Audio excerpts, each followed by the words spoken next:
শুনলাম আর মেনে নিলাম। বলেন তো জোরে, শুনলাম আর মেনে নিলাম। সুবহানাল্লাহ বলেন।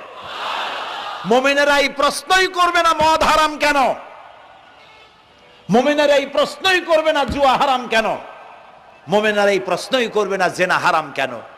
একটাই জবাব, মদ হারাম কেন? আল্লাহ হারাম করেছেন তাই হারাম। জেনা হারাম কেন?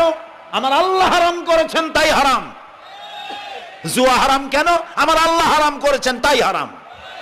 কোন যুক্তি নাই। যুক্তির আল্লাহর নিষিদ্ধ জিনিসে যুক্তি তালাশ করে কেবলমাত্র শয়তান। আল্লাহর আদেশ নিষেধের যুক্তি তালাশ করে কে? শয়তান।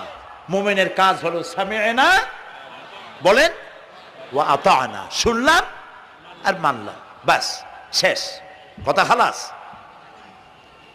এই গেল, চারটি শর্ত পুরো হয়ে গেল। এই চারটি শর্ত যদি পূরণ করতে পারি তাহলে আল্লাহরে বিশ্বাস করছি এটা প্রমাণিত হবে।